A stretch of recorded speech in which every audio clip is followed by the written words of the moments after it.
कार्तिक पूर्णिमा आम हिंदू पंजिकार एक पवित्र दिन।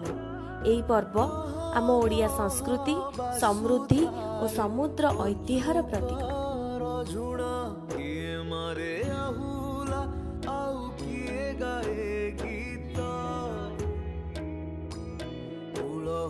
शबदरे लुचि जाए शीत